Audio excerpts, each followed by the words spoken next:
Magical Kitties Save the Day is a tabletop RPG published by Atlas Games and puts you in the role of, well, magical kitties who, so it was originally conceived by Matthew Hansen, and it caught the attention of Atlas Games co-founder Michelle Nephew, who then brought in Justin Alexander of Atlas Games to flesh the game out and give it all kinds of great GM and adventure design tools. So the final product ended up being this really cute, fun, easy to play RPG that is kid friendly, but also a sort of masterclass in both how to present an RPG to new players and GMs, as well as a manual on how to run RPGs generally. The reason this game is actually extremely useful to most GMs, even though it has a silly sort of elementary school premise and really soft narrative approach, is because co-author Justin Alexander happens to be someone who has spent a lot of time thinking and writing about the best ways to present RPG scenarios to players. At the time of recording, he has just released a rather thick manual on how to be an effective game master, one that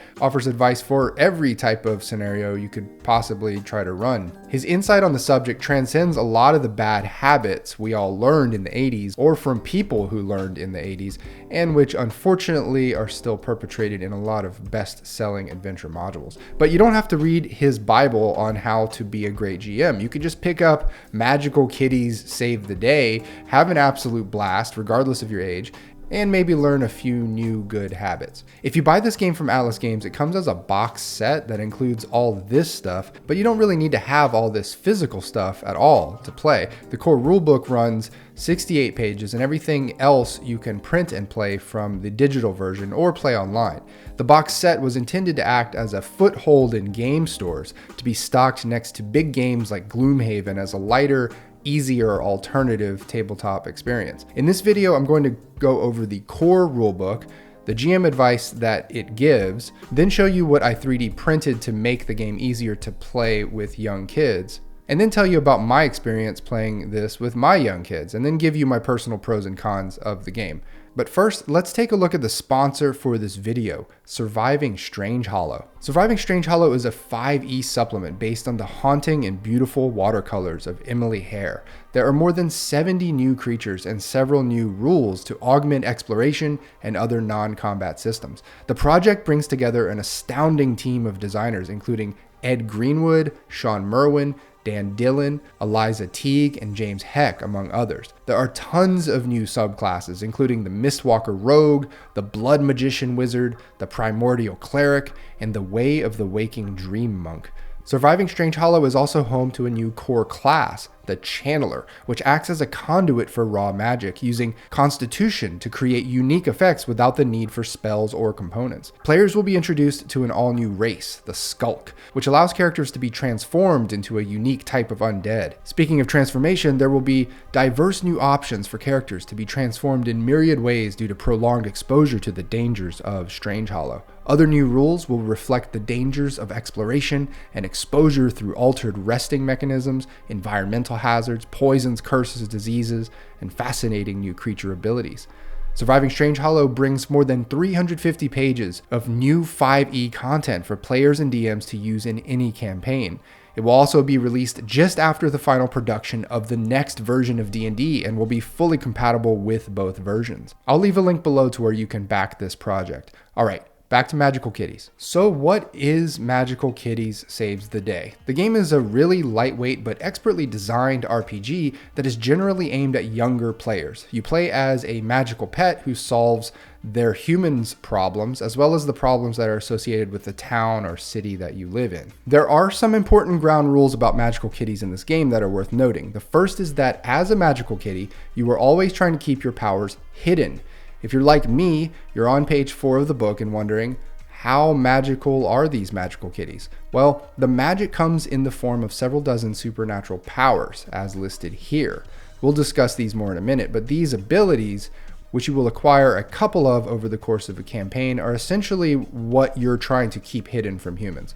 The second important thing is that you sort of pick your human and want to help your human. You're kind of like a real cat, but useful. You can understand humans, but they can't understand you. You can understand all animals, and they can understand you, which is a very cute sort of kid-friendly feature of the world. You can sort of read human writing, but it's hard and you can get in and out of your house undetected. Creating your kitty is a fun process. Step 1 is come up with a name.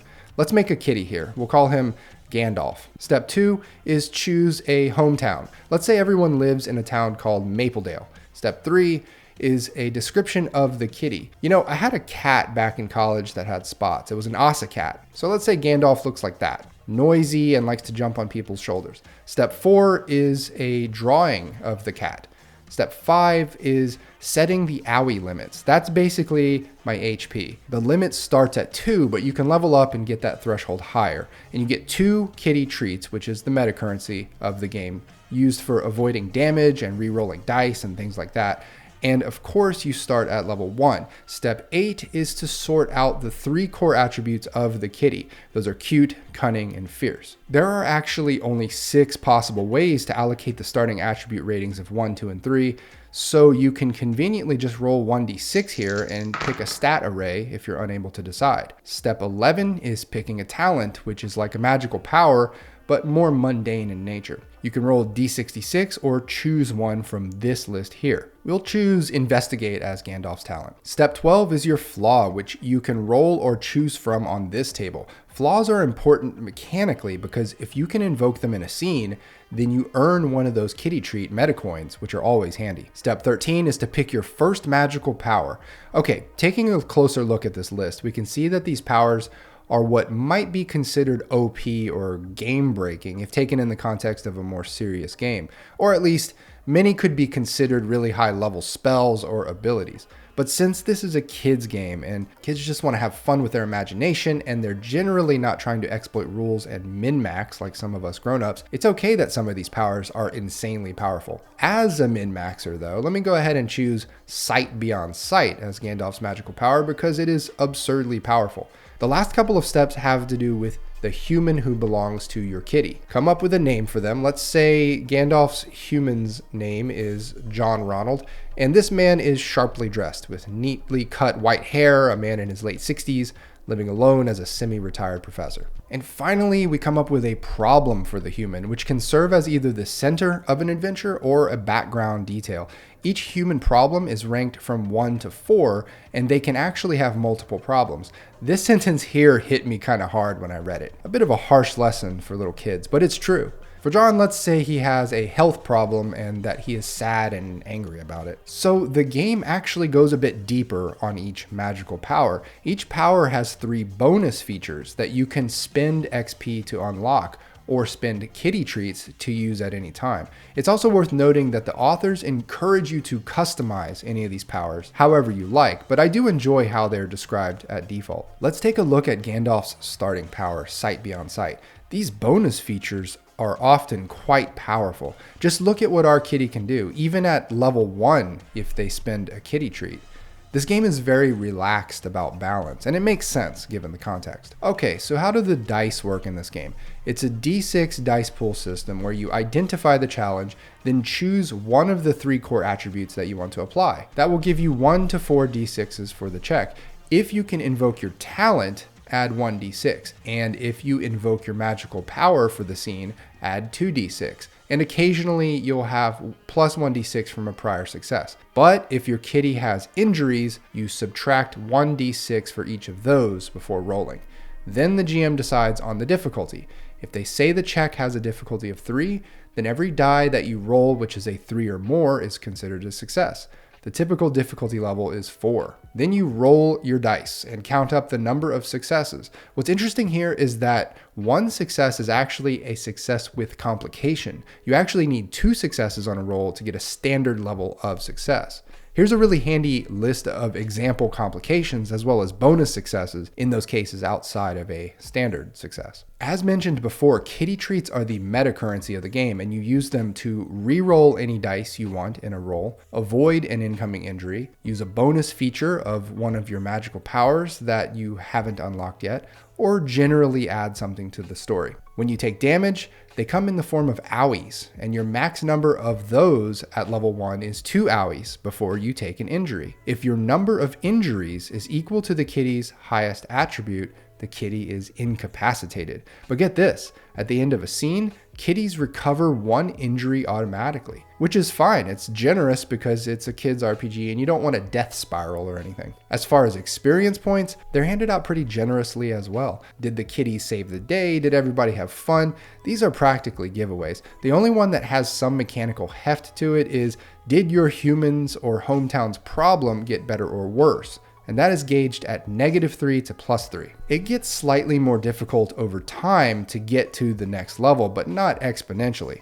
And the level cap is 10. At various level groups, you get these level ups to choose from. Notice that you only potentially get new magical powers at levels 9 and 10. This has the effect of keeping player options relatively simplified for most of a character's run. The GM section of this game walks through the basics of how to understand setting difficulties for each role, and then gets into how to set up a hometown, which can be as mundane or as fantastical as you want it to be, but which has a problem that kitties may want to solve.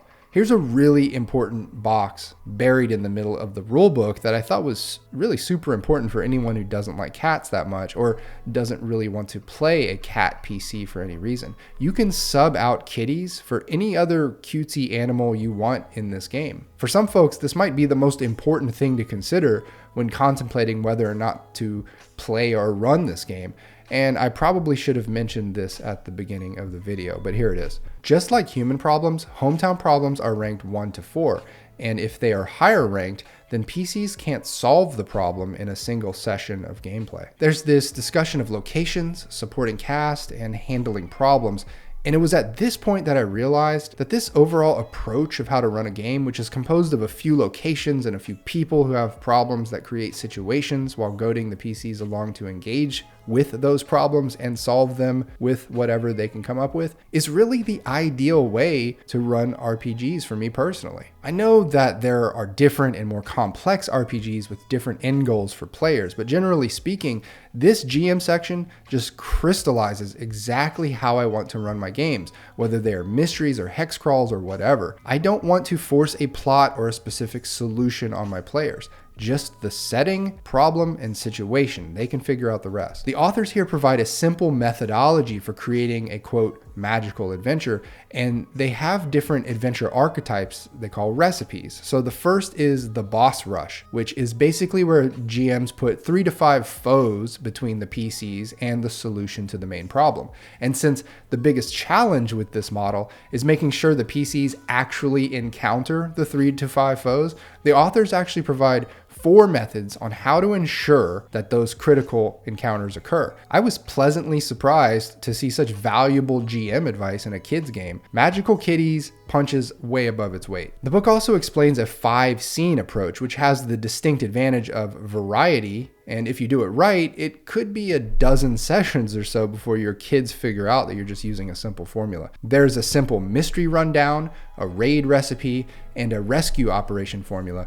Again, this is all pure gold, distilled into very easy to read paragraphs and bullet points. There are 5 categories of foes, or NPCs, who you might have conflict with. And those are kitties, humans, critters, rivals, and thingamajigs. Things like ghostly kitties and zombie kitties, pixies, ghosts, vampires, things like that. The stat blocks for each one are pretty self-explanatory. Oh, one thing about their core stats. Those are not really their stats as much as they are the stat-specific difficulty that a PC would have to meet or beat in order to roll a success, which means the GM doesn't roll dice in this game. It's always the players rolling. Thingamajigs include everything that can't easily be categorized, like robots and evil swords and living plants, etc. There's also a concept in the game called disasters, and they act like foes, except they are defeated or neutralized in any number of ways and don't have AOE limits. Some of them just need to be endured and can't ever be defeated in any conventional sense. The Big Adventure is a solo rules tutorial for Magical Kitties written by Justin Alexander and illustrated by Kat Bauman. But get this, it takes the form of a choose-your-own-adventure comic book, which I can safely say I've never seen before in an RPG. It doesn't teach you all the rules of the game, but it gets you through all the basics of character creation and the role mechanics. You actually have to roll the dice per the rules of the game in order to progress in the story. I don't know what else there is to say, except it's pretty genius. I would love to see this sort of thing for other RPGs, but I can appreciate how much the art budget would be for a comic-style tutorial. And it's very likely that this format of rules overview wouldn't work as well with more complex rule sets, but it works great for Magical Kitties. River City is a published hometown that comes with the box set. It runs 36 pages and gives you a really prototypical hometown to work with. There's a nameless town near a nameless river, and there are 9 major hometown problems you can work with as a GM.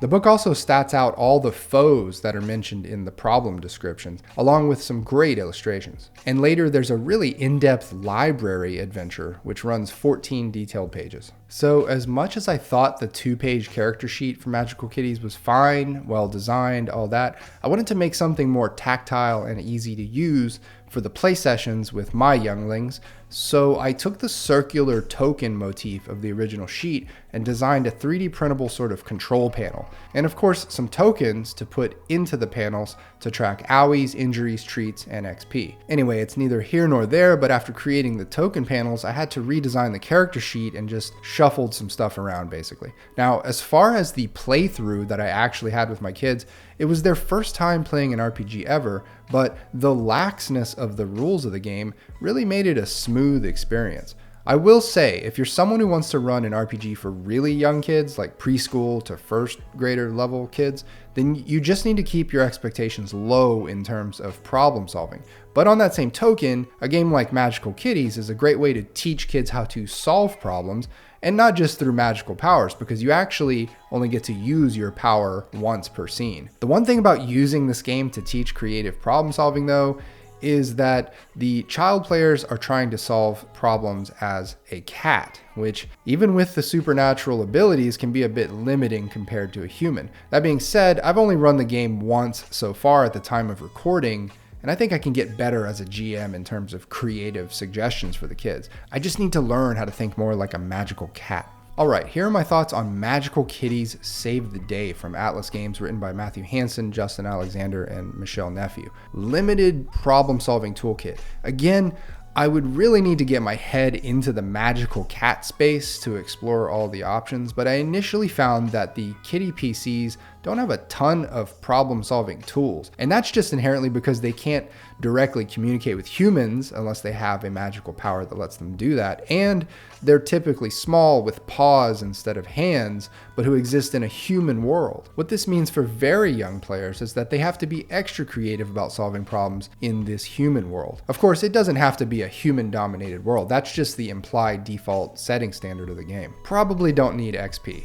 I faced the situation where one of my players earned 5 XP and gained a level, and the other player fell short by 1 XP, and therefore didn't level up at the end of the session. Honestly, if you're playing with kids, it's probably better to just use milestone leveling instead of fiddling around with XP points and the XP questionnaire, which is largely pro forma anyway. With milestone leveling, you can do something like award a level up after the first session and the second session, and then every other session thereafter. That way, there's a guaranteed movement forward, and nobody's little feelings get hurt. Perfect amount of difficulty for kids.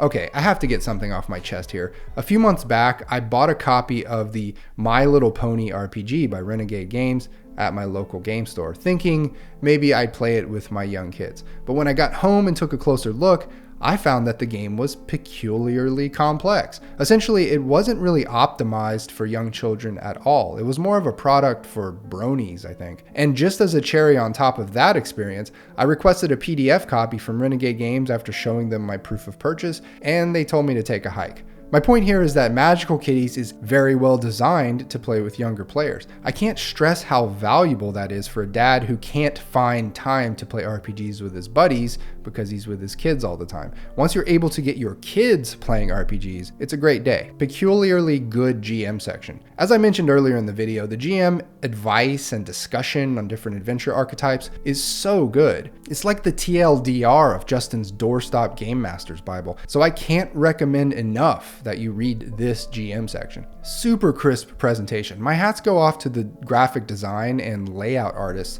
for these books because the colors, the readability, and overall presentation of info is just impeccable. It reminds me of a really well executed board game manual, just very visually dynamic from page to page without any text walls or other layout sins. Several supplements. I haven't gotten into the other supplements for Magical Kitties yet, but the fact that they have already been published and the high probability that they are of excellent quality like River City tells me that the investment into the core game would be a sound one. At the time of recording, there is Power Up, a supplement that gives you several dozen new magical powers to choose from, guidance on how to make new powers, and more foes and abilities to play with, and a whopping 5 hometown supplements, which is to say, it's a mature and well-established game at this point. I know that the feature of kid-friendly is a very specific one for RPGs because a lot of you simply aren't playing or running RPGs for kids. So the main selling point or reason that this game exists may not necessarily apply to your situation. But Magical Kitties just happens to contain some very quintessential information on how to organize a scenario and run it for many different kinds of RPGs, regardless of their rules complexity or target age group. And I attribute that to Justin Alexander wanting to evangelize on a better, more modern and evolved way of engaging with role-playing games. So, Magical Kitties save the day. It may not just be for kids. I'll leave links for everything below. Leave a comment about whatever. Thanks for watching. See ya.